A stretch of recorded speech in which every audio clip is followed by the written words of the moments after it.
صلی اللہ علیہ وسلم۔ اور حضرت امام جعفر صادق علیہ السلام کے حوالے سے یہ منسوب ہے۔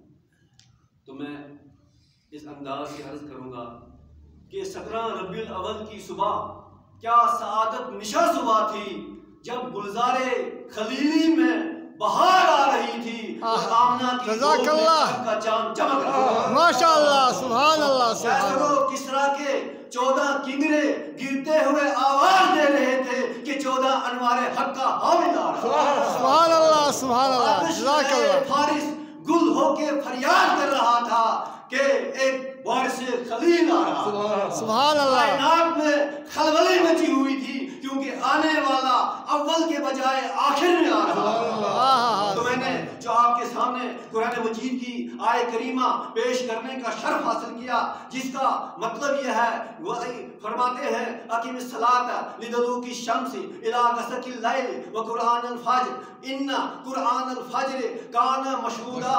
بس یہ میں کہوں کہ خالق کائنات ارشاد فرماتا ہے کہ سورج ڈھلے تو نماز پڑھو، سورج ڈوبے تو نماز پڑھو، سورج نکلنے سے پہلے نماز پڑھو۔ جزاک اللہ۔ تو میں کہوں گا رئیس الواعظین صاحب نے یہاں پہ جب سورۃ النبی کے حوالے سے یہ فرمایا تھا کہ جتنے بھی احکامات خالق کائنات کے ہیں وہ ہم چاند کے حساب سے ادا کرتے ہیں، چاند کے حساب سے انجام دیتے ہیں، لیکن سورج کے حساب سے ہم نماز کو ادا کرتے ہیں۔ کیوں؟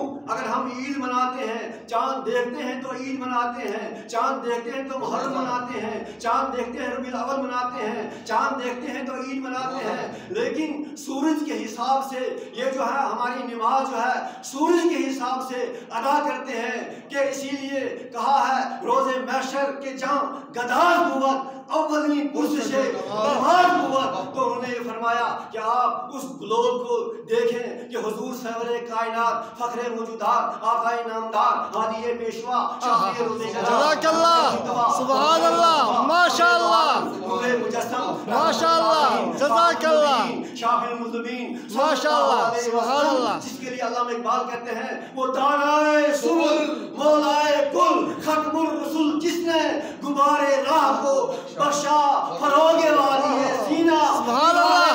عشق و مستی میں وہی اول وہی آخر، وہی قرآن وہی فرقان وہی طہ وہی یاسین۔ اللہم صلی علی محمد۔ جو علم اول بھی ہے، جو عقل اول بھی ہے، جو جود اول بھی ہے، جو کرم اول بھی ہے، جو سراج منیر بھی ہے، جو بشیر و نذیر بھی ہے، جو دانا رسول بھی ہے، سبحان اللہ، بھی ہے، جو ختم الرسل بھی ہے، جو مزمل بھی ہے، جو مدثر بھی ہے، جو طٰہٰ بھی ہے، جو یاسین بھی ہے۔ جزاک اللہ، جزاک اللہ، سبحان اللہ۔ انقلاب برپا کر دیا جس کے لیے جوش علی آبادی نے کہا کس قدر اجلت میں تو روئے زمین پر چھا گیا، کس قدر اجلت میں تو روئے زمین پر چھا گیا، فلسفی چکرا گئے تاریخ کو دشا گیا۔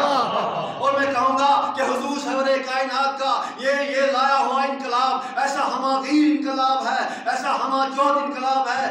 آپ دیکھیں اس گلوب کو اپنے ہاتھ میں لے کر بیٹھ کر ملاحظہ کریں، وہ کرہ، وہ میپ، وہ نقطہ، وہ جو میپ بنایا ہے، وہ جو گلوب بنایا ہے دنیا والوں نے، آپ اسے دیکھیں کہ جب بنگلہ دیش کا مؤذن اللہ اکبر کا نعرہ بلند کرتا ہے ابھی یہ آواز خاموش نہیں ہونے پاتی ہے، ادھر برزوان کا مؤذن کہتا ہے اللہ اکبر، ابھی یہ آواز خاموش نہیں ہونے پاتی، لندن کا مؤذن کہتا ہے اللہ اکبر، ابھی یہ آواز خاموش نہیں ہونے پاتی ہے، ماشاء اللہ، ماشاء اللہ، ابھی یہ آواز خاموش نہیں ہونے پاتی ہے، ادھر بمبئی کا مؤذن کہتا ہے اللہ اکبر، ابھی یہ آواز خاموش نہیں ہونے پاتی، ادھر امریکہ کا مؤذن کہتا ہے اللہ اکبر، ابھی یہ آواز خاموش نہیں ہونے پاتی، ادھر ڈھاکے کا مؤذن کہتا ہے اللہ اکبر۔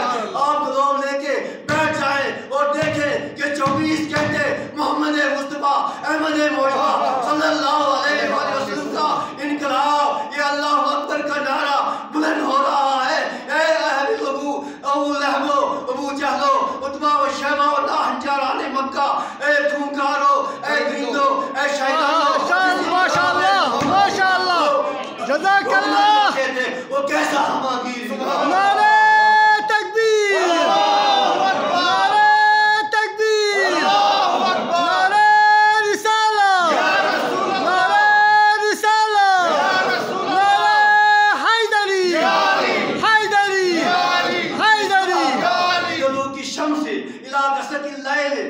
قرآن الفجر ان قرآن الفجر کان مشہودا. سورج ڈھلے تو نماز پڑھو, سورج ڈوبے تو نماز پڑھو, سورج کے نکلنے سے دنیا پڑھو. اس گلوب کو لے کر آپ دیکھیں گے کہ جب بنگلہ دیش کا مؤذن نماز عشاء کے لیے کہتا ہے اللہ اکبر, اور اسی وقت نماز صبح کے لیے امریکہ کا مؤذن کہتا ہے اللہ اکبر. یہ علمی انقلاب, یہ ثقافتی انقلاب, یہ تہذیبی انقلاب, یہ تمدنی انقلاب, یہ معاشی انقلاب, یہ سیاسی انقلاب, یہ سیاسی انقلاب, یہ مذہبی انقلاب ایسا انقلاب ہے کہ جغرافیہ ہل جائے مگر انقلاب کے قدم پہ. سبحان اللہ سبحان اللہ. جزاک اللہ. میں یہ کہوں گا سرکار ختمی مرتبہ صلی اللہ علیہ وسلم نے, اسی لیے علامہ ارشاد حیدر نے فرمایا تھا کہ کوثر کی روانی ہو تو ان کی سخاوت بیان کی جائے, جنت کی نکھت ہو تو ان کی پسینہ کی توصیف کی جائے, جزاک اللہ. ہو تو ان کے خرام ناز کا تذکرہ کیا جائے, جزاک اللہ. مولائے کائنات کا ظرف ہو تو ان کے جوش و جلال کا نقشہ کھینچا جائے. سبحان اللہ سبحان اللہ. انسان میں یہ طاقت, یہ سکت, یہ قوت نہیں ہے کہ ان کا جلال بھی پیش کرے, سبحان اللہ. جزاک اللہ. کائنات نے ایسے آئینے لگائے اور آواز یہ ہے میرے بندے اگر تمہیں میرے محبوب کی تعریف کرنا ہے, میرے محبوب کی توصیف کرنا ہے, پھر کیا کر قرآن کا انداز لے لے, قرآن کا لہجہ لے لے, جزاک اللہ. لے لے, سچار کی باتیں لے لے, ماشاء اللہ, علم لے لے, سقی کے سگال لے لے, باقر کا علم لے لے, عالم کا کاظم کا علم لے لے, سقی کا تقوی لے لے, سقی کی پاکیزہ زندگی لے لے, مہدی کی ہدایت لے لے. جزاک اللہ. محمد اسی لیے کوہ ابو قباس پہ کھڑے ہوئے سرکار دو عالم نے فرمایا میرا بچپن تم نے دیکھا, میرا لڑکپن تم نے دیکھا, تم میرے متعلق کیا رائے پیش کرتے ہو. سب نے متفقہ طور پر کہا اے عبداللہ کے بیٹے, اے آمنہ کی جان, تو صادق بھی ہے اور تو امین بھی ہے. تم کیسے مجھے امین مانتے ہو, تم کیسے مجھے صادق کہتے ہو. کہا آپ کی زندگی کا ہر لمحہ ہمارے پاس آپ آئینے کی طرح صاف ہے, کیونکہ آپ نے کبھی جھوٹ نہیں بولا, آپ سچ ہی سچ ہیں, آپ امین ہی امین ہیں. تو میں کہوں گا اس کا بچپن پاکیزہ, اس کا لڑکپن طاہر, اس کی جوانی بیدار, یہ معرفت الہی کا چراغ, ایک ایسا باغ جس کا ہر پھول جس لوگ سے دیکھا تو محمد نظر آیا. میں اسی وقت دفاع کرتا ہوں. جزاک اللہ. جزاک اللہ.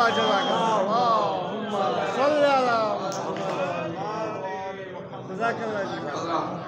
اب میں معتبر ملتم شمالی جناب اسلام والمسلمین مولانا سید زبار حسین جعفری کربلائی خطیب و امام جامع مسجد امام رضا بٹھنڈی کہ وہ تشریف لائیں اور آج کے عنوان سے اپنی بصیرت افروز خیالات کا اظہار فرمائیں. آپ نعرہ صلوات سے استقبال. اللہم